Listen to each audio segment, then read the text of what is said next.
এবং এই মাইকের আওয়াজ যতদূর পর্যন্ত যাচ্ছে সকলের প্রতি আরেকবার সালাম জানাচ্ছি, আসসালামু আলাইকুম। আজকে যে মাহমুদের ট্রাফিক সেটা হচ্ছে যে শহাদে কারবার আর মাহফিল। এটার মর্যাদা কত?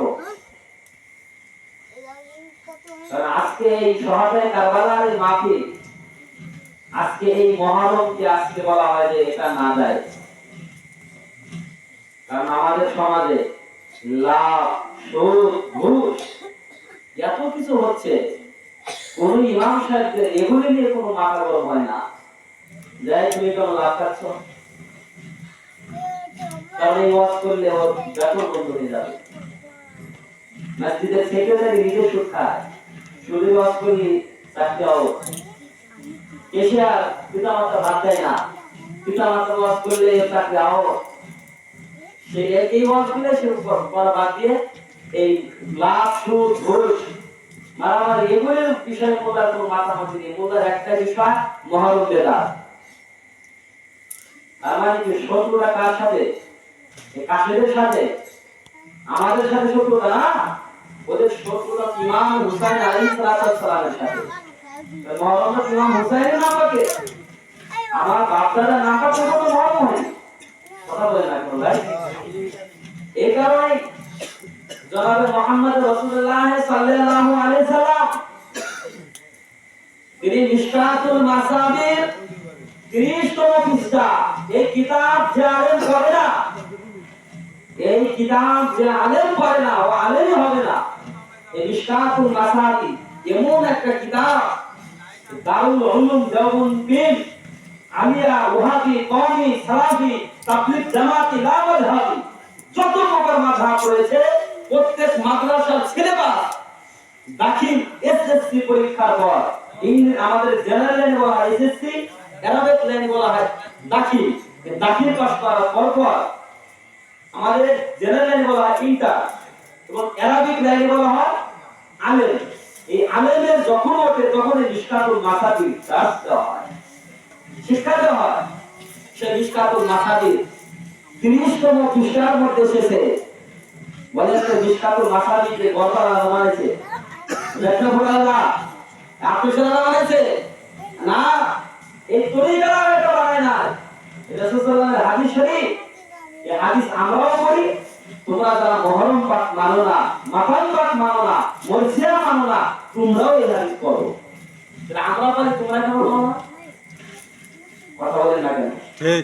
তার মানে কি তোমরা ইয়াজিদ এদের টাকা খেয়ে এদের গোলামি করতেছো। একটা জিনিস মনে রাখবা যে ইয়াজিদ তোমাকে জান্নাতে দিতে পারবে না।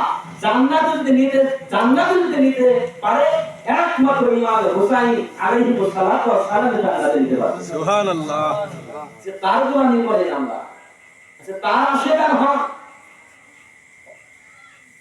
এই মিশকাতুল মাসাবি 30তম পৃষ্ঠার মধ্যে এসেছে জনাবে মুহাম্মদ রাসূলুল্লাহ সাল্লাল্লাহু তাআলা আলাইহি ওয়া আলা আলিহি ওয়া সাল্লাম শাকরান।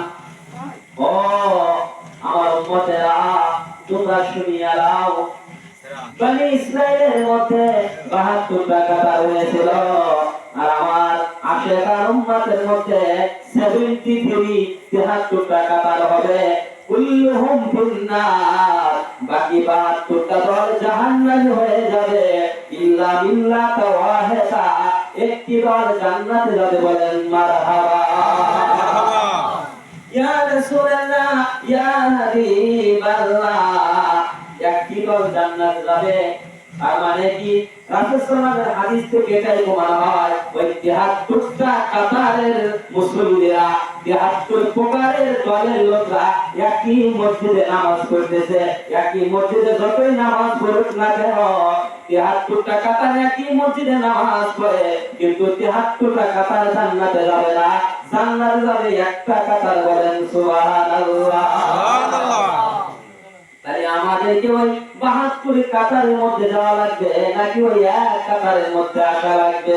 এক কাতারের মধ্যে। এখন দেখেন তো, সব মূল্যে বলছি আমরাই তো এক কাতার।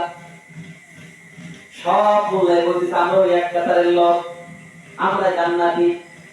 আমরা বলতেছি আমরা জান্নাতি লোক, তাও বলছে আমরা জান্নাতি লোক।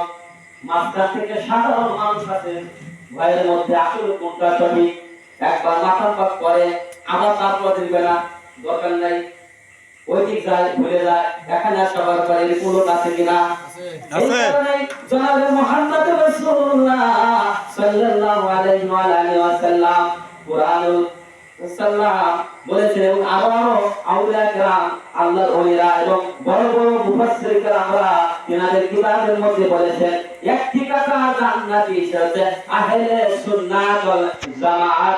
এই দলটাই হচ্ছে সঠিক দল, এই দলটাই হচ্ছে একমাত্র নাজাত প্রাপ্ত দল। বলেন সুবহানাল্লাহ সুবহানাল্লাহ। ইয়া রাসূলুল্লাহ ইয়া হাবিবাল্লাহ, ওই আকাদের আহলে সুন্নাত ওয়াল জামাত কারা? 72 দল 73 ফিরকা, প্রত্যেক দল হচ্ছে আমরা আহলে সুন্নাত ওয়াল জামাত। নবী বললেন না না, দাবি করলে আহলে সুন্নাত ওয়াল জামাত হওয়া যায় না। তুমি মোল্লা বিরাট মারো না, তুমি দাবি করো না আহলে সুন্নাত ওয়াল জামাত, তুমি মুহররম মারো না, কাজিয়া মারো না, বেশিরভাগ মানো না, কোনো কিছুই মানো না, তুমি কোন আহলে সুন্নাত ওয়াল জামাত? আমরা মুহররম মানি, বেশিরভাগ মানি, কাজিয়া মানি, আমরা বলি আমরা আহলে সুন্নাত ওয়াল জামাত। ইয়া রাসূলুল্লাহ ইয়া হাবিবাল্লাহ, আমরা কি সঠিক আছি না তারা সঠিক আছে? জনাবে মুহাম্মদ রাসূলুল্লাহ সাল্লাল্লাহু আলাইহি ওয়াসাল্লাম কুরআনুল কারীমের 25 পারা 25 বার 23 নাম্বার আয়াত, কুল্লা আসআলুকুম আলাইহি আজরান ইল্লাল মাওয়াদ্দাতা ফিল কুরবা। 25 বার সূরা 23 নম্বর আয়াতের তাফসীরে হাদিস শরীফ এসেছে, তাফসীরে জামাখশরী আল্লামা জামাখশরী তিনার হাদিসের কিতাবের মধ্যে এনেছেন, কি বলেছেন যে মাওলা আলী, মা ফাতেমা, হাসান হুসাইন ইনাদের আশিকান, ইনাদের মুহিব্বিকরা হয়ে যারা মারা যায় তারা হচ্ছে ওই এক কাতার জান্নাতি নাজাত প্রাপ্ত। বলেন সুবহানাল্লাহ। মানে কি আমরা সঠিক রাস্তার মধ্যে আছি? এখন কোন আলেম আসতে চলে আসেন, অলরেডি অ্যালাউড টাইম, ওয়েলকাম। যদি আপনি মুক্ত হন মহাদেশ এখন আসেন, এখানে চলে আসেন, আপনি কিতাব নিয়ে আসেন, আপনি প্রমাণ করেন যেটা হারাম। অর্থাৎ আমাদের কাশিম ভাইয়ের সাথে যারা বলছে না কি করো, কিন্তু আমাদের কাছে আসে না, কথা বলেন না কেন? ঠিক কথা, ঠিক। হাদিস কোরআনের বাইরে একটা কথা যদি বলি সেটা তো নিবেন না। এখন আসেন, আজকে আমাদের এই কাশের ভাইয়েরা ইয়া হুসাইন ইয়া হুসেন বলে গড়াগড়ি করে মাটির মধ্যে, কথা বলেন না কেন ভাই? আমাদের বলে ভাইরা কি পাইছে, আমাদের বলে এরা কি পাইছে, ইয়া হুসেন বলছে গড়াগড়ি পাইছে, এরা পাগল হয়ে গেছে, পাগল পাগল এরা হয় নাই, তুমি মোল্লা হয়েছে পাগল।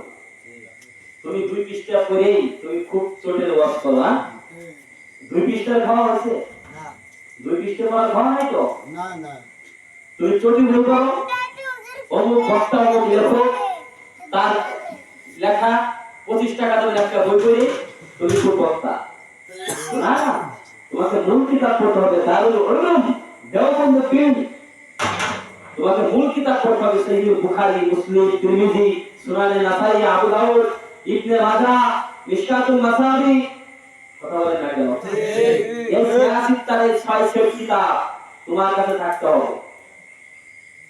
দাবি করা যে তুমি একজন মুফতি আলেম আছো, তুমি দাবি করো আমি মুফতি আলেম, কিন্তু এই কিতাব তোমার কাছে পাওয়া যায় না কেন? এই বুখারী শরীফে আজকে যে সমস্ত ভাইরা আমাদের এই মাকাম পাকের বিরুদ্ধে কথা বলে, তাদের কাছে একটা দলিল আছে নাকি? হ্যাঁ, তারা তো দলিল ছাড়া বলে না, কিন্তু দলিল ঠিক আছে, ওদের বুঝাইতে ভুল আছে। দলিল ঠিকই আছে, হাদিস তো মিথ্যা না। নবী পাক এক হাদিসে বলে মাতাম যায়, আর এক হাদিসে বলে মাতাম যাবে না, কারণ এমন তো কিছু না। এই কি হলো কি ভাই, এক সেকেন্ড,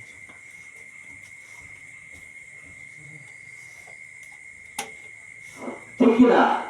এক হাদিসে এসেছে যে মাতাম করা যাবে, আর এক হাদিসে মাতাম দুটো যেরকম হাদিস থাকতে পারে না।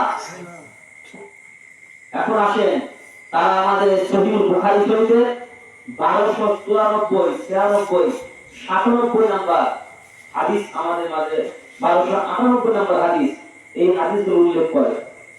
তারা আমাদের 1293, 94 এই হাদিসটা আমাদের দলিল দেয় যে মাতাম পাক হারাম। আচ্ছা তাহলে আমরা এই হাদিসটাকে পড়ি, বলেন। তাদের দলিল হচ্ছে সহিহ বুখারীর মধ্যে লেখা আছে, হযরত মাসউদ আব্দুল্লাহ ইবনে মাসউদ রাদিয়াল্লাহু তাআলা আনহু থেকে বর্ণিত, তিনি বলেছেন যে রাসূল সাল্লাল্লাহু আলাইহি ওয়াসাল্লাম বলেছেন, তোমরা তোমাদের গন্ডে আঘাত করবা না, মানে গায়ে তোমরা থাপড়াবা না, গায়ের জামা কাপড় ছিঁড়ে ফেলবা না কোন ব্যক্তির সঙ্গে।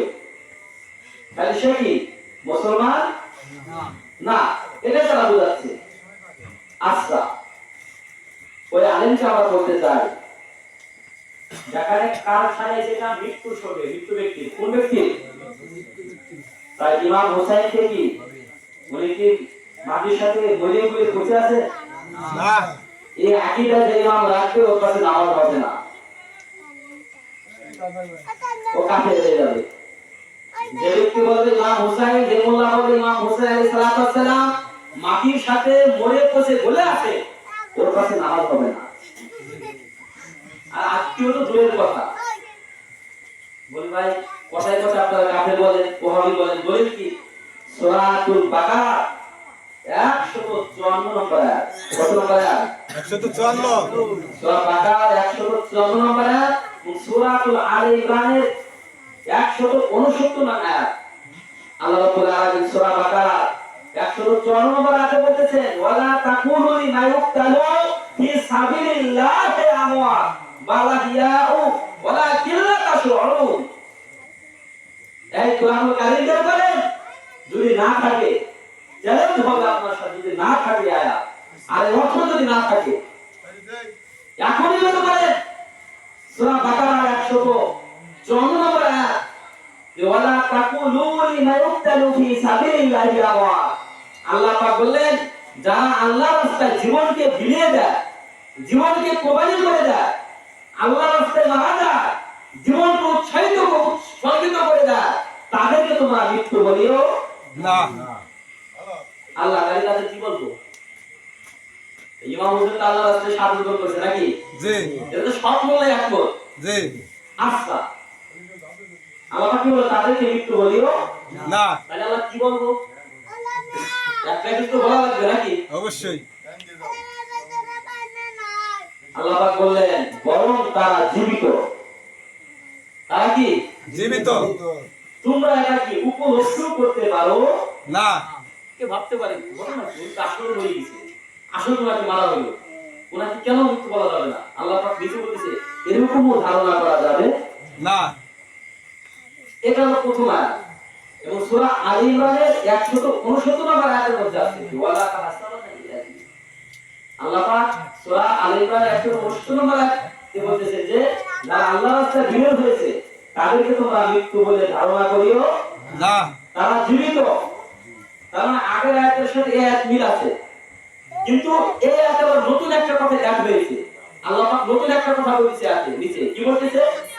যে তারা ইউথাকুন, এবং তারা জীবিকা প্রাপ্ত, রিজিক প্রাপ্ত। মানে ইমাম হুসাইন আলাইহিস সালাতু ওয়াস সালাম ওরা রওজা পাকের মধ্যে জান্নাতি খাবার খাচ্ছেন। সুবহানাল্লাহ। আল্লাহর রাস্তায় শাহাদাত করতেছেন, তারাই খাচ্ছেন। সুবহানাল্লাহ। আচ্ছা, মৃত্যু ব্যক্তি কি কবরে খাইতে পারে না? কারণ খাওয়া দাওয়া ইবাদত মৃত্যু ব্যক্তি করে, ওটা কি বন্ধ হয়ে যায়? ওটা থাকে না। তো মারা যাওয়ার পর কি খাওয়া দাওয়া কেউ খাইতে পারে না?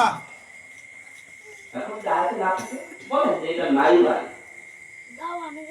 কোন আলেম যদি আশপাশে থাকে যে ভাই এটা না, আপনি ভুল করতেছেন, এটা তো ভুল বোঝাচ্ছেন, দয়া করে আপনি এখানে চলে আসেন, আমাকে বোঝা যে এটা ঠিক না। আপনি গ্রামার নিয়ে বলবেন, ডিকশনারি মুজাম্মুল ওয়াফি মিসবাহুল লুগাত, যত ডিকশনারি আসে আপনি একটা একটা করে ডিকশনারি অর্থ বের করেন, ওয়ার্ড বাই ওয়ার্ড অর্থ বের করেন। একটা আয়াত করবেন, একটা অক্ষর করবেন, অর্থ বের করবেন, আরেকটা ওয়ার্ড করবেন, অর্থ বের করবেন, আরেকটা ওয়ার্ড করবেন, অর্থ বের করবেন। ওয়াট মিলে অর্থ বের করে আমাদের মানে ভেঙে ভেঙে বোঝান যে আমার কথাটা ওয়াট ভুল আছে কিনা, ওয়াট করা আমার ভুল আছে কিনা, অর্থ করা ভুল আছে কিনা। তো হাদিসে এসেছে কি মৃত্যু মৃত্যু সঙ্গে কি কি ভাই কি আঘাত করা যাবে না, এটা হাদিসে এসেছে। আর কোরআনে আছে তোমার ইমাম হোসেন কি জীবিত, ওনাদের মৃত্যু বলা যাবে না। মানে এই হাদিস শরীফটা ইমাম হোসেন আলাইহিস সালামের ব্যাপারে না। তাহলে হাদিসটা কি ইমাম হোসেন আলাইহিস সালাম ওনার ব্যাপারে না, না এতটুকু তো মোল্লা বোঝে না, এতটুকুই বোঝে না, এদেরকে কি বোঝাবে? তার মানে বুখারী শরীফের এই হাদিসগুলো কি মাতাম পাকের বিরুদ্ধে হতে পারে না, বরং মাতাম পাকের পক্ষে হাদিস নেন। বেদায়া ওয়ান নাহিয়া, বেদায়া ওয়ান নাহিয়া ইবনে কাসির, এই ইবনে কাসিরের নাম শুনলে বড় বড় আলেমরা চুপ হয়ে যায়। এটা প্রত্যেক আলেমরা এটা পছন্দ করে, যারা মানে না ওরা এই কিতাব বেশি বেশি পড়ে, যারা মানে না মুহররম তারা এই কিতাব বেশি বেশি পড়ে। ওই কিতাবে তাফসীর ইবনে কাসির বেদায়া ওয়ান নাহিয়ার মধ্যে এসেছে কি এসেছে যে জনাব মুহাম্মদ রাসূলুল্লাহ সাল্লাল্লাহু আলাইহি ওয়াসাল্লাম হযরত মা আয়েশা সিদ্দিকা রাদিয়াল্লাহু তাআলা আনহা উনার থেকে বলেন, বলেন তো মা আয়েশা সিদ্দিকা কে? নবীর স্ত্রী, নবীর কি স্ত্রী? আচ্ছা নবীর স্ত্রী কি নবীর কি কাছের না? অবশ্যই বলেন ভাই কাছের কি না, কেউ কি না? ওনার সহধর্মী, ওনার তো কেউ ওনার কাছে থাকতেন, ঘুমাতেন। সেই নবীর স্ত্রীকে হযরত আবু বকর সিদ্দিক রাদিয়াল্লাহু তাআলা আনহু ওনার কন্যা নাকি? হযরত আবু বকরের কন্যা নাম আয়েশা সিদ্দিকা। আবু বকরের মেয়ে নবীর স্ত্রী থেকে বর্ণিত হাদিস শরীফ, রাসূলুল্লাহ সাল্লাল্লাহু আমার কোলের মধ্যে তিনি ঠেস দেওয়া অবস্থায় ইন্তিকাল করলেন। মানে আয়েশা সিদ্দিকা কোলের মধ্যে তিনি মাথা রেখে কি ইন্তিকাল করলেন, আমার দয়ালু ইন্তিকাল রহমত দিলেন, মুসাফা করলেন। তখন উনি কি করলেন, একটা বালিশের উপর ওনার মাথাটা রেখে, কে? মা আয়েশা সিদ্দিকা উম্মুল মুমিনিন, আমাদের মা, আমাদের মা। আমার বলে যা হায় হায় কি কয়, নিজের বাপ পাশে নবীর স্ত্রী মা বলতেছে। এটা দলিল সূরা আহজাবের 6 নম্বর আয়াত। এটা দলিল কোথায় বলেন তো? সূরা আহজাবের 6 নম্বর আয়াত, যে নবীর স্ত্রী হচ্ছে তোমাদের মা। তোমাদের কি মা? ভাই যেই বলি সেই ভয় লাগে না, কোনটা যুক্তি দেখি বানা বলে যাই তো নিজে ভাই যে নবীর স্ত্রী তোমাদের মা, আমাদের সেই মাতা, তিনি মাতা, আমাদের মায়ের সমতুল্য। ইমাম থেকে হাদিস এসেছে যে আমি বালিশের মধ্যে ওনার মাথা মোবারক রেখে আমি ঘরের মধ্যে গেলাম। ঘর মানে কি? নবীর স্ত্রী, তারা নবীর স্ত্রী থাকেন না, তাদের ঘরের মধ্যে গেলেন, যা দেখেন নবীর সঙ্গে ইয়া রাসূলুল্লাহ ইয়া রাসূলুল্লাহ বলে চিৎকার করতেছে, আপনাদের কপালের মধ্যে হাত পাতাচ্ছে। তার মানে কি? মাতাম্বা গফরা দরবার শরীফ কাতরা দরবার শরীফ চালু করেনি। এই মাতাম্বা উম্মুল মুমিনিন নবীদের ঘর থেকেই মাতাম্বা শুরু হয়েছে। সুবহানাল্লাহ। মুমিনিন ওনাদের সুন্নাত, সাহাবাদের সুন্নাত মাতাম করা। এটা মেত্তাপুর দরবার না, গফরা দরবার না, খুশি দরবার না, কোন পীর সাহেব থেকে মাতাম আসে নাই। উম্মুল মুমিনিন ওনাদের ঘর থেকে, নবীদের ঘর থেকে মাতাম চালু হয়েছে। সুবহানাল্লাহ। ইসলাম জানা নাই এসে বলতেছে মাতামের বিরুদ্ধে সাবধান, ঈমান আপনার চলে যাবে, জান্নাতে যেতে চান, মাতাম পাকের বিরুদ্ধে কথা বলবেন না। এই দলের মধ্যে আসে, এই হুসাইনের পতাকার মধ্যে আসে, কথা বলেন না কেন ভাই? এই হাদিস শরীফগুলো থাকার পরে এই ধরনের কথা বলে এই আমার কথা রাখছে।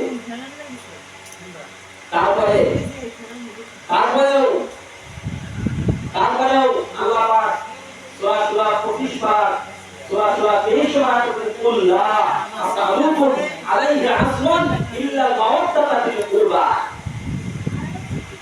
এই আয়াতটা হলো শুনছেন আল্লাহ পাক কি বললেন? হ্যাঁ ওই তাদেরকে বলে দিন জানা আমার রিসালাতের ফেরেশতা নিয়ে বদলাতে তোমাদের কাছে দুই কিছুই চাই না, আমি চাই আল্লাহ তাআলা একটি চাই, ইল্লা মাওয়াত্তাতা ফিল কুরবা। কুরবা মানে কি?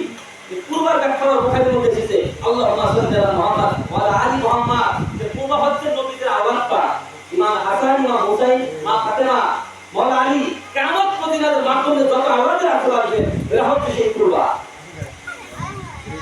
বলে আমি যে রিসালাত দিলাম এর বদলাতে তুমি কিছু চাই। রিসালাত মানে কি? নামাজ।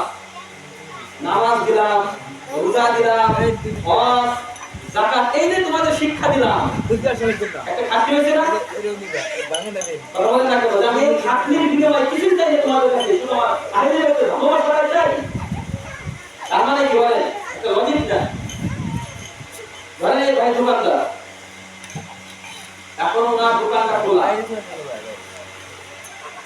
এখন এই দোকান থেকে 2 বস্তা চাউল আছে, 1 বস্তা চাউল, একই চাউল, 1 বস্তার মধ্যে একই বস্তা 50 কেজি চাউল, ওখান থেকে 2 কেজি চাউলের দাম আমি দিলাম আর 1 কেজি চাউলের দাম দিলাম না। আচ্ছা বলেন, এই 1 কেজি চাউলের দাম দেওয়ার জীবনে না দিই, ওটা আমাদের হালাল হবে না? কেন? চাউল তো একই বস্তা চাউল, চাউল তো হারাম না, একই বস্তা চাউল, কেন হারাম হবে? মানে 2 কেজির দাম দিয়েছি, 1 কেজির দাম একটু রাখতে আমি দেই না, এখানে কি হারাম? বাকি হারাম, বাকি হারাম হয়, চাউল কি হারাম হয় না? টাকা না দেওয়ার কারণে ওটা খাওয়ার মতো হারাম হয়ে গেছে। কথা বুঝতে পারছেন তো? মানে কি ওই দোকানদারের টাকা না দিলে কি ওই চাউল খাওয়া কি হারাম? হারাম। তাই দোকানদারের চাউলের টাকা না দিলে যদি চাউল খাওয়া হারাম হয়, তাহলে মসজিদের মোল্লাদের নামাজ আনলো কার ঘর থেকে? কার দোকান থেকে নামাজ? নূর নবীর দোকান থেকে আমরা নামাজ পাইছি, ঠিক কি না? ওনার ঘর থেকে আমরা নামাজ পাইছি। এই দোকানদারের চাউলের টাকা তুমি যদি দিতে পারো, তাহলে নবীজির ঘর থেকে তুমি নামাজ পেলা, রোজা পেলা, হজ পেলা, যাকাত পেলা, তাহলে ওই নূর নবীর হাদিয়া আছে কিনা? হাদিয়া না দিলে কি ওটা কি জায়েজ হবে? হারাম হবে না। আচ্ছা, নবী কি টাকা চান? না। এই ভাই চাউল বিক্রি করতেছেন, টাকা চাচ্ছেন, নবীজি কি টাকা চাচ্ছেন? না। নবী কি চাচ্ছেন? ইল্লাল মাওয়াদাতা বিল কুরবা। আমার এই যে রিসালা, এই নামাজ রোজা তোমাদের আমি দিলাম, আমার ঘর থেকে, আমার দোকান থেকে দিলাম, এটার বদলে আমি টাকা দিয়ে দিলাম, মাওয়াদাতা বিল কুরবা, আমার আহলে বাইতের ভালোবাসা চাই। তার মানে যারা নামাজ পড়ে আহলে বাইতের প্রেম অন্তর আছে, ওদের নামাজটা হালাল আছে। আর যারা কোনো নামাজ পড়তেছে কিন্তু পাক পর্যন্ত এখনো চেনেন না, তাদের নামাজ হালাল হচ্ছে না, হালাল হচ্ছে না। না না, নামাজ পড়তে করতে পারে তো হালাল হচ্ছে না। ওই আগে লজিক কি ছিল আমাদের ভাই? তাদের কি নামাজ হালাল হচ্ছে না? নামাজ পড়া হালাল, ইবাদত, আফজাল ইবাদত, সর্বশ্রেষ্ঠ ইবাদত। কিন্তু আহলে বাইতের মহব্বত না করলে নামাজ আপনার কাজে আসবে না। তাহলে কি আহলে বাইত কি মানা দরকার আছে কিনা? আছে। যে মাটা তার কাজ শুনবা, উম্মুল মুমিনিন থেকে মাটা হয়েছে, ঠিক কিনা? ঠিক। এখন আসেন ভাই, এই যে জানলা, এই যে জানলা, এই আকুল তাকুল আমাদের বোঝাচ্ছে, এটা শরীর ধরা ঠিক না। আর একটা কথা বলেছিলাম যে আমাদের কাশের দ্বারা বেশিরভাগ গড়াগড়ি করে, ঠিক না? মাটির মধ্যে মাটি লাগে না, হাতে লাগে লাগে, আমাদের বলে এরা পিচা নোংরা, এরা নোংরা হয়ে গেছে, বলে কিনা? বলে নোংরা। এটা দলিল নেন, এটা হচ্ছে ত্রিমিতি শরীফের জিলদের সানি দ্বিতীয় খণ্ডের মধ্যে হাদিস নাম্বারটা আমার মনে আসছে না, 3700 থেকে হাদিসটা আসতে পারে। যাই হোক, 3800 মধ্যে হাদিসটা আছে, 700 থেকে 800 মধ্যে হাদিসটা আছে, যে ত্রিমিতি শরীফের জিলদের সানি, মানে জিলদের সানি বলেন না, জিলদের সানি মানে দ্বিতীয় খণ্ড। জিলদের সানি মানে কি? দ্বিতীয় খণ্ডের মধ্যে সে বললেন যে উম্মু সালমা রাদিয়াল্লাহু তাআলা আনহা নবীর স্ত্রী, নবী স্বপ্নে দেখলেন যে দয়ালু মুমিন ঘরের মধ্যে হাজির হয়েছে, বলেন সুবহানাল্লাহ, সুবহানাল্লাহ, ইয়া রাসূলুল্লাহ, ইয়া হাবিবাল্লাহ, আপনার গাড়ির মধ্যে মাটি, মাথার মধ্যে মাটি লেগে আছে, শরীরে মাটি লেগে আছে, কারণ কি? তোমার চোখ দিয়ে পানি বের হচ্ছে। তখন নবী বললেন, উম্মে সালমা, আমি এই মাত্র ওই কারবালা মুআল্লা থেকে ইমাম হুসাইনকে জিয়ারত করেছি, আমি আলেকজার লাশকে দেখে আসলাম, কাশের লাশকে দেখে আসলাম। আলেকজারের দেহের মধ্যে কি ঢুকানো হয়েছে, ইমাম হুসাইনের বুকের উপরে ঘোড়া চালানো হয়েছে, আমি ওটা দেখে আসলাম। আচ্ছা আপনারা বলেন, আমার পিতা যদি মারা যায়, আমি যদি কিয়ামত পর্যন্ত দেখা যারা কাঁদি, বলে আমার মাথায় কি মাটি রাখবে?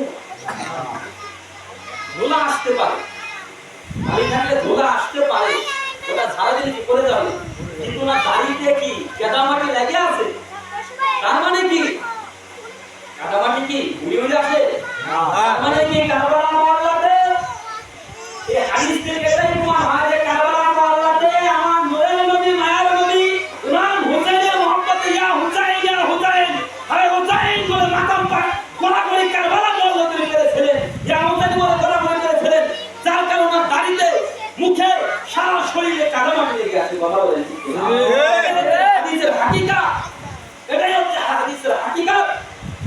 হাদিসের ব্যাখ্যা করতে হবে, এই হাদিস যদি না থাকে তাহলে তো আপনারা আসেন কোন আলেম থাকে আসেন কিতাব কাছাকাছি আসে আর মোবাইল থেকে তো ভালো, তাহলে এখন এই কিতাব আনা সম্ভব না, মোবাইলের মধ্যে পাওয়া যায়। তারপরে আসেন এই আমরা সঠিক রাস্তায় আসি। দয়ালু বললেন যে আমার মনে রাখো, দয়ালু ইন্তেকাল করলেন তার আগে তিনি বলে গেলেন আমি তোমাদের মাঝে দুটি জিনিস শিখে যাচ্ছি, বাকি দুটি জিনিস, এই দুটি জিনিসের সাথে যারা ভালো আচরণ করবে, অনুসরণ করবে, ইক্তেদা করবে, এদের মেনে চলবে, এদের আঁকড়ে ধরে রাখবে, লান তাদিল্ল, তারা কি কখনোই কি পথভ্রষ্ট হবে না, গুমরাহ হবে না, জাহান্নামী হবে না। ইয়া রাসূলুল্লাহ দলটা কি বলে আল কোরআন ফাইতুয়া তাহালুল বাইতি, এটা হচ্ছে কোরআনুল কারীম, আর দ্বিতীয় হচ্ছে আমার ইকরা আমার আহলে মাওলানা আলী হাসান হুসাইন আলাইহিস সালাতু ওয়াস সালাম। এদেরকে তুমি আঁকড়ে ধরো, এই সব মুদ্রা তো কোরআন থেকে শুধু আঁকড়ে ধরে আছে। নবী তো বলে না যে দুটার মধ্যে যে যেটা পর্যন্ত সেটাই ধরো, কি বলে দুটার মধ্যে পুরো একটা যদি ছেড়ে দাও তাহলে তোমরা গুনাহ হয়ে যাবে। তার মানে কি আহলে ছাড়ার কোনো সুযোগ নাই। এটা কোন হাদিস? এটা ইমাম তিরমিজি শরীফের 3787 নম্বর হাদিস, 3787 নম্বর হাদিস। বিলান মূল কিতাব বিলান মোবাইলে আছে বিলান তিরমিজি 3787 নম্বর হাদিস, 3788 নম্বর হাদিস, মুসলিম শরীফের 6119 নম্বর হাদিস এবং ইসলামিক ফাউন্ডেশনের মুসলিম শরীফের 6007 6010 পাঁচখানা কিতাব আপনাদের করে। এই কিতাবের মধ্যে আছে কিনা আছে যে আহলে বাইত পাক পঞ্জাত ইনাদেরকে তোমরা মানবা, ইনাদেরকে রেখে গেলাম এবং আমি দেখব আমার ইন্তিকালের পর এদের সাথে তোমরা কিরকম আচরণ করো। বলে নাই মানে কি কেমন তোমাকে দেখো আমি ইন্তিকাল করছিলাম তোমাদের আহলে বাইতকে ধরা দিয়ে আসলাম, আমার সামনে তুমি আহলে বাইতকে মারলা, আর আমি যখন ইন্তিকাল করলাম তোমরা আহলে বাইতকে ছেড়ে দিলা, এটা আমি দেখবো কিয়ামতের মাঠে। আজকে আমার সারা হাদিস সালাম আহলে বাইত রেখে যাওয়া কোরআন এবং সুন্নাহ রেখে গেছে, রেখে বলে যদি হাদিস সিরাত চিন্তা গ্রন্থের কোনো কিতাবের মধ্যে নাই, নেই, বুখারীর মধ্যে নাই, মুসলিমের মধ্যে নাই, বুখারীর মধ্যে নাই, মুসলিমের মধ্যে নাই, আবু দাউদের মধ্যে নাই, নাসাইর মধ্যে নাই, ইবনে মাজাহর মধ্যে নাই, ছয়খানা কিতাবের মধ্যে নাই। পাবেন না, নাই তা পাবেন কি? বুঝতে পারছেন ভাই? জি। এটা কোথায় আছে? এটা একটা কিতাব আছে মুয়াত্তা মালিক। মুয়াত্তা মালিক এই কিতাবের মধ্যে কোরআন হাদিস লিখে গেছে না, এটা উনি বলে গেছেন। কিন্তু হাদিসটা কতটুকু সঠিক, কতটুকু সঠিক এটার ব্যাপারে আলোচনা করতে গেলে আলোচনা করতে। আর तमाम বিশ্বের মুসলমানরা একমত যে কোরআন হাদিস এটাই সঠিক। ওই কথাটা মাত্র এক জায়গায় আছে, তাও জাল্লা সহি, এটা তোমাদের জানতে হবে। সহি দল্লাহ সহি হাদিস এক জায়গা আছে, কয় জায়গা? এক জায়গা। ওটা নিয়ে আমাদের বিশ্বের মুসলমানরা বলছে ওটা বলো আরে বলছে কোরআন ইসলাম বলে আমি তোমাদের মাঝে একটু জিনিস দেখে গেলাম, একটু কোরআন সুন্নাহ আমার হাদিস সুন্নাহ বলতেছে, কোরআন দেখে গেলাম আর সুন্নাহ হাদিস মানে হাদিস দেখে যান না, আমরা বলছি এটা ভুল, এটা এক কান কিতাব আছে। আর আমরা যেটা বলি এই কিতাব না পড়লে ওই মৌলানাই হবে না, ওই যে কিতাব না পড়েও মৌলানা হয়েছে ওই কিতাবের রস বাদ যেটা পড়ে নাই ওটা রস করতেছে। কথা বুঝতে পারছেন তো? এদের থেকে সাবধান হবে, এদের থেকে সাবধান হবেন। আল্লাহ রাব্বুল আলামিন আমাদেরকে হুসাইনের প্রেমিক বানান, আহলে বাইতের প্রেমিক বানান। আর একটা জিনিস মনে রাখবেন, এই মুহররম মাসে কিছু আমল রয়েছে। কি রয়েছে বলেন ভাই? আমল কি আমল? এই মুহররম মাসের মধ্যে এই মুহররমের 10 তারিখে কিছু আমল রয়েছে, বলেন সুবহানাল্লাহ। সুবহানাল্লাহ।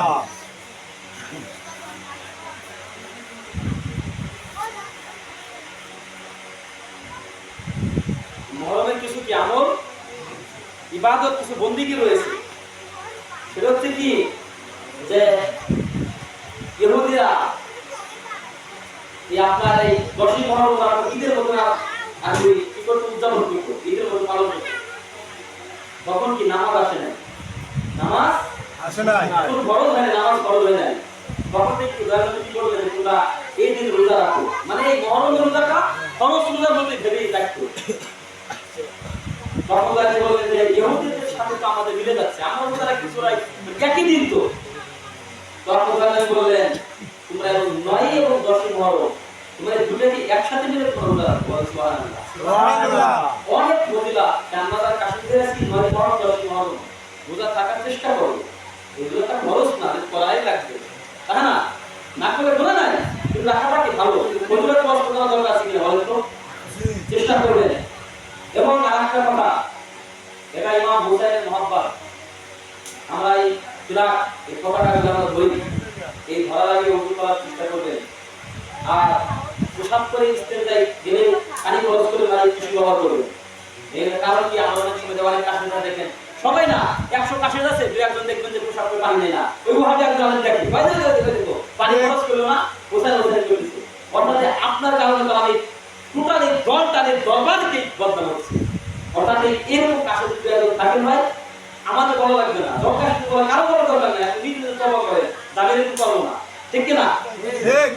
এরকম করবেন না, এরকম করাতে আমাদের দলের বদনাম হয়, আমাদের দলের বদনাম হয়। কথা বলেন না কেন? ঠিক। ওরা তো ভুল করে, কি ওরা ধরে না 100 জন বসে তাদের কাছ থেকে 100 জন নামাজ পড়ে, না। দুজন পড়তেছে না, তার তার দোষ নাই। কিন্তু আমরা তো একটু ভুল করে আমাদের দোষ। কারণ সাদা কাপড় তো একটু কিছু লাগলেই লেগে যায়। এবং সাবধান, কোনো বদনাম চেষ্টা করবেন না। আর নামাজের টাইম হলেই আপনারা নামাজ পড়বেন যেখানে পারেন। কোন কাজের জন্য যদি নামাজের টাইমে নামাজ না পড়ে বদনাম বলে তোমরা নামাজ পড়ো না। কারণ কি, নামাজটা ইমাম হুসাইনের প্রেমিকদের জন্য, গুরু ওয়াহাবি মোল্লার জন্য নামাজ না। ওয়া আকিমুস সালাত ওয়া আতুজ যাকাত, 82 জায়গার উপরে নামাজের তাগিদ দিয়েছে। কেন নামাজের তাগিদ? ওয়া আকিমুস সালাত ওয়া আতুজ সালাত, নামাজ আদায় কেন? নামাজের মধ্যে কি আছে? নামাজের মধ্যে আছে আল্লাহুম্মা সাল্লি আলা মুহাম্মাদিন ওয়া আলা আলি মুহাম্মাদ কামা সাল্লাইতা আলা ইব্রাহিম ওয়া আলা আলি ইব্রাহিম ইন্নাকা হামিদুম মাজিদ। আছে না? এটা কি? আল্লাহুম্মা সাল্লি আলা মুহাম্মাদ, আমি নবীদের উপর দরুদ শরীফ পাঠ করছি, উনার উপর জিকির করতেছি। ওয়া আলা আলি মুহাম্মাদ, আলী মানে কি? এই আলী মানে মাওলা আলী না, আলিফ লাম, মাওলা আলীর নাম কি? আলিফ লাম ইয়া, এটা কি আলিম না, মাওলা আলীর নাম আইন লাম ইয়া। আর নামাজে কি করি? আলিফ লাম, মানে ইয়া দিয়ে লিখে ওই আলী মানে মাওলা আলী। আর নামাজে বলতে সাল্লাল্লাহু সাল্লি আলা মুহাম্মদ ওয়া আলা আলি মুহাম্মাদ, আলী মানে আওলাদে রাসূল, আওলাদ পাক, আহলে বাইত পাক বন্দাতুল বলেন সুবহানাল্লাহ। সুবহানাল্লাহ। ওনাদের নাম পাকের উপর দরুদ শরীফ পড়তে হবে।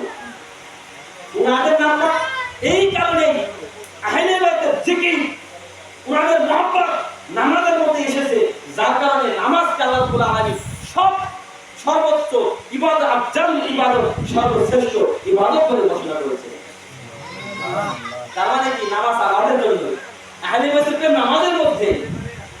কিন্তু দেখা যায় ওরাও নামাজ পড়ে, নামাজ পড়ে নামাজে পড়ে আল্লাহুম্মা সাল্লি আলা মুহাম্মাদিন ওয়া আলা আলি মুহাম্মাদ করতেছে, মুখস্থ করে, জিকির মানে জানে না।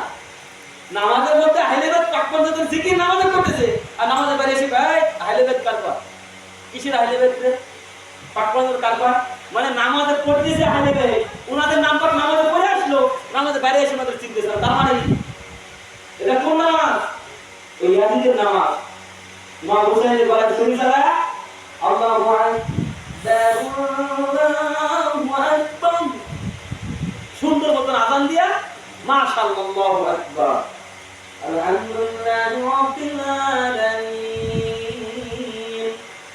একবারে সুন্দর ভাবে কণ্ঠ দিয়ে তারা কারবালার ময়দানে নামাজ পড়লেন।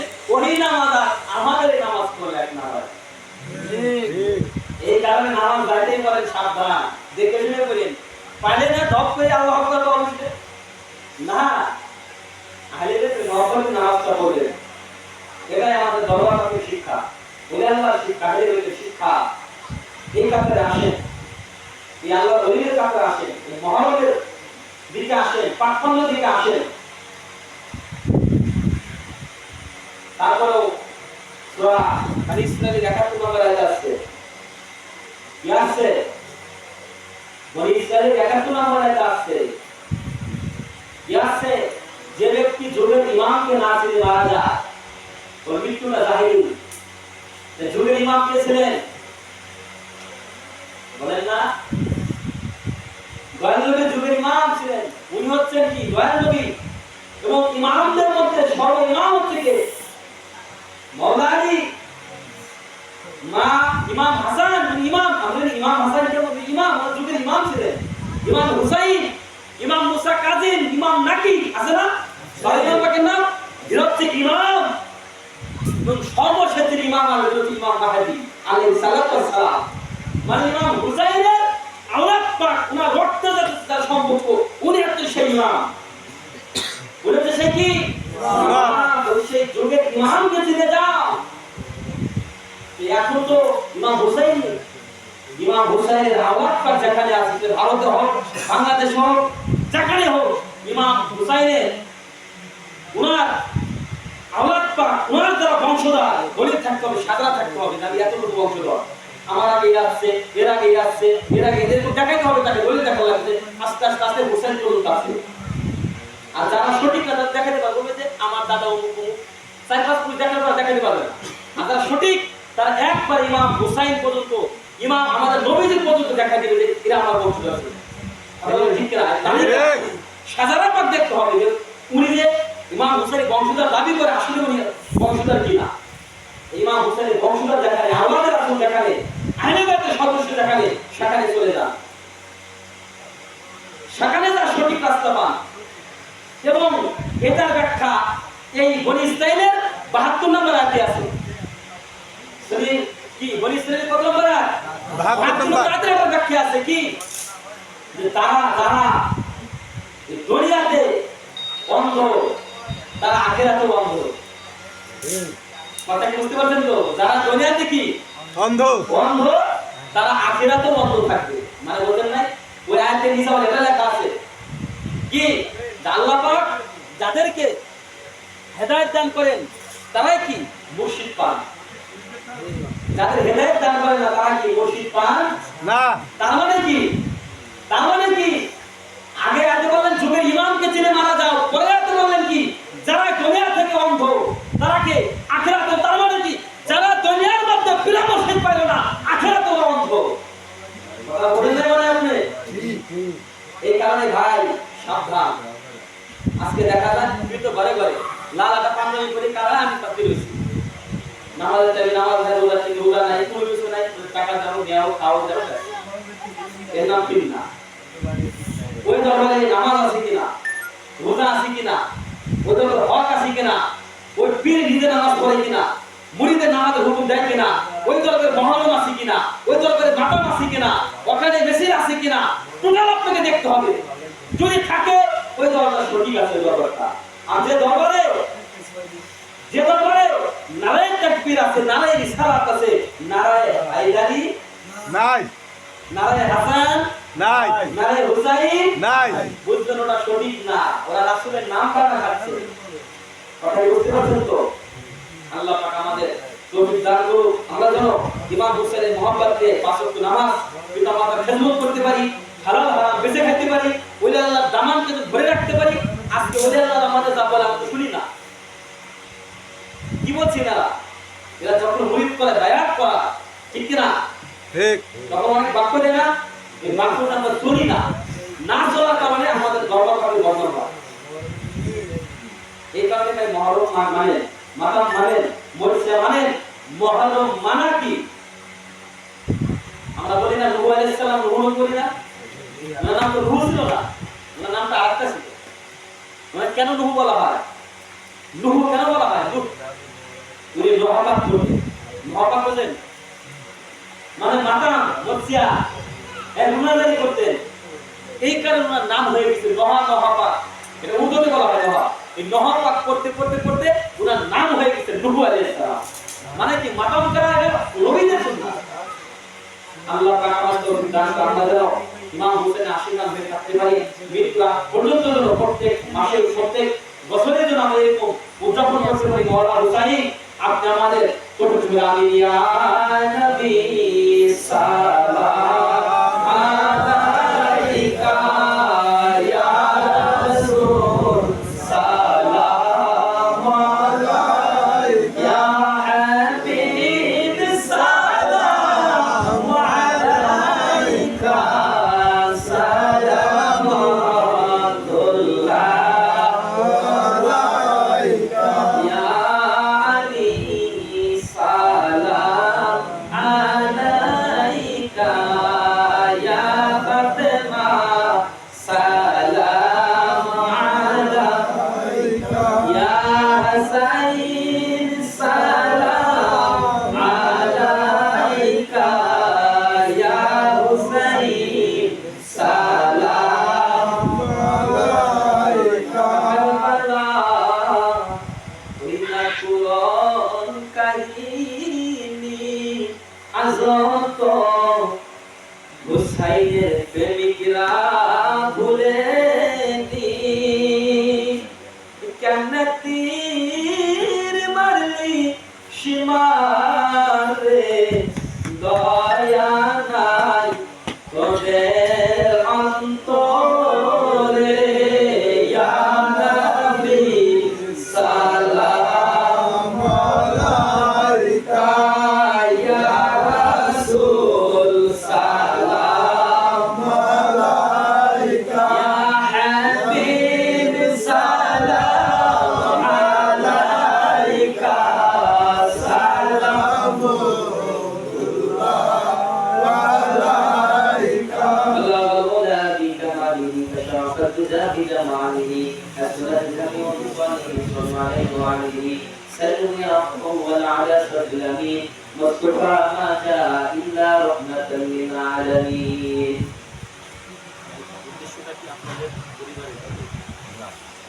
اللهم آمين. اللهم صل على محمد وعلى آل محمد. ربنا تقبل منا إنك أنت السميع العليم وتب علينا إنك أنت التواب الرحيم.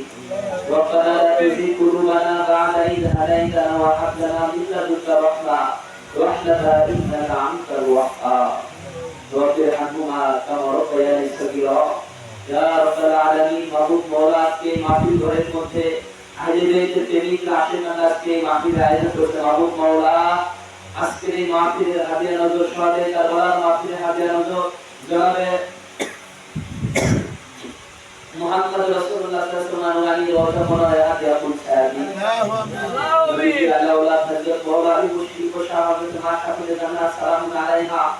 হযরত ইমাম হাসান আলাইহিস সালাতু ওয়াস সালাম ওনাদের প্রত্যেকের দোয়ে কদমে হাদিয়া পৌঁছাবি।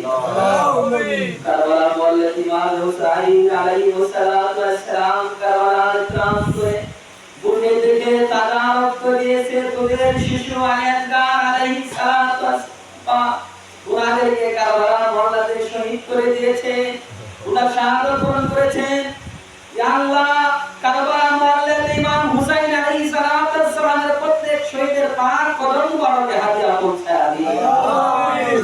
আয় আল্লাহ আজকে আমাদের মধ্যে যদি হিন্দু খ্রিস্টান বৌদ্ধরা ইমাম হুসাইনকে আঘাত করত, সহ্য করা যেত, ইমাম হুসাইন আলাইহিস সালাতু ওয়াস সালাম পাককে টুপি লাগায়া দাড়ি লাগায়া জুব্বা লাগায়া কারবালার প্রান্তরে ইমাম হুসাইন আলাইহিস সালাতু ওয়াস সালাম পাককে তারা শাহাদাত করছে। মাওলা তাদের প্রত্যেকের কদম মুবারকে আজকের মাহফিলের হাদিয়াটুকু পৌঁছায় দিন।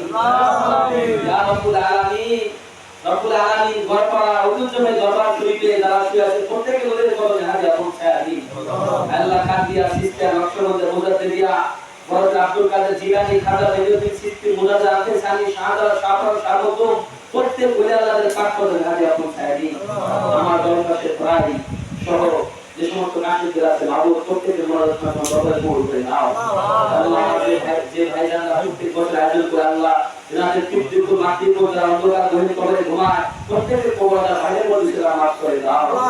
আল্লাহ আজকে যারা তোমারও রান্না করা থেকে শুরু করে যারা তোমারও রান্না করছে, আজকে শরবত দিলাচ্ছে, আপ্যায়ন করতেছে, কাছে যে আমাদের কোনো কাজ করলে সে সহযোগিতা করতেছে, অনেক মা বোনেরা আজকে এই কাজে সহযোগিতা করতে মাগো প্রত্যেকের দোয়া তোমার দরবার পাকে কবুল মঞ্জুর করে নাও।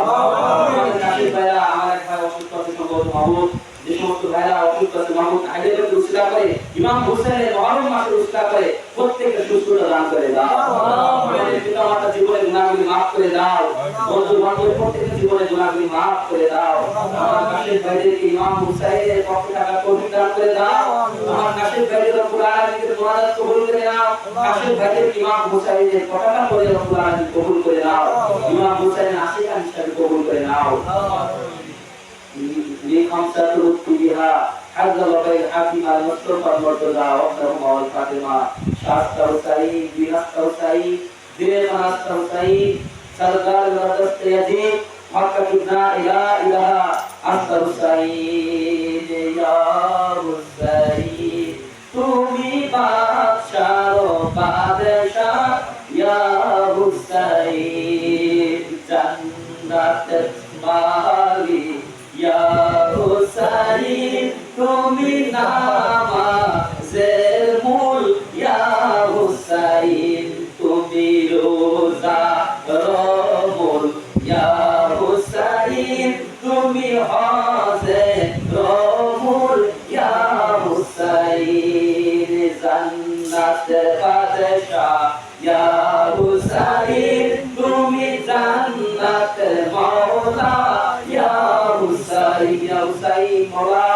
কারবালা প্রান্ত থেকে আপনি আমাদের প্রত্যেকের গুনাহগারদেরকে আপনার ছোট বড় নিজ করে দেখে না, কারবালা মাঠ থেকে দেখে না, দেখেন আপনার হুসাইনের প্রেমিকরা আছে কান্নাকাটি করতে, মাতাম করতে, মরছে করতে, দশটি মাহবুব মাওলা এদের এই আশুরা পাকের আশুরা না করে আপনি আমাদের মৃত্যু ডাক দিয়েন না। আল্লাহ আমিন। মাহবুবেরা বাইরের মধ্যে হাত করেছে, মাহবুব দোয়া আপনারা কবুল মঞ্জুর করে নাও। ওয়া আলিহি ওয়া সাহাবি ওয়া যুরিয়াতি ওয়া তাহিরি ওয়া আজমাইন সাইয়্যিদুনা তাহিরিন ওয়া মাসুমিন আজমাইন ফাতিলা ইলাহা ইল্লাল্লাহ মুহাম্মাদুর রাসূলুল্লাহ।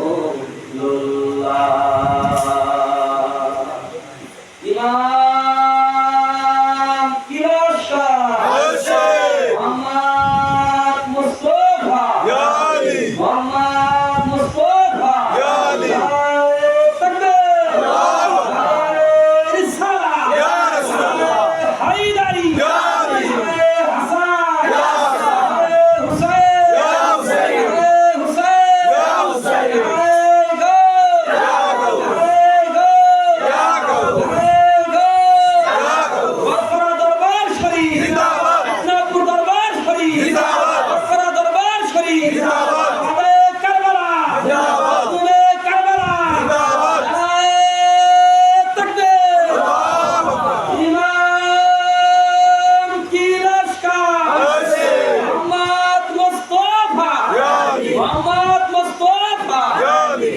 আলহামদুলিল্লাহ ভাইরা, আমার কথার মধ্যে কাজের মধ্যে কেউ যদি কষ্ট হয়ে থাকে আল্লাহ আমাকে ক্ষমা দৃষ্টিতে দেখবেন। মানুষ বলতে আমরা ভুল ডিফারেন্সে দলিলে একটা কথা বলতে গিয়ে আর একটা কথা বের হয়ে যেতে পারে। যেহেতু আমরা মুসলমান ভাই, আমি মানুষ, সাধারণ মানুষ, আমি নবী না ওলি না, ভুল হতেই পারে। আমার কোনো কথায়, কোনো কাজে, কোনো কাশের ভাই, কোনো মা বোনরা যদি কষ্ট হয়ে থাকে আপনাদের আমি বাঘের বলতেছি অনুরোধ দয়া করে আমার মাফ করে দিন। কারণ আমার গ্যারান্টি নেই ভাই, এখনো পথের মধ্যে মারা যেতে পারে। যদি আপনাদের কাছে ধরে করে যায়, আপনারা মাফ না করে আমার মাফের আনুষ্ঠান নেই। কারণ আমি নামাজ পড়ি না, আল্লাহ মাফ করে দিতে পারে। রোজা রাখতাম না, আল্লাহ ইচ্ছা করে মাফ করে দিতে পারে। আপনারা যদি কষ্ট দিই, এটা আল্লাহ মাফ করতে পারবে। দয়া করে যদি আঘাত পেয়ে থাকেন আমার কথা, দয়া করে মাফ করে দিবেন। আল্লাহ আলহামদুলিল্লাহ।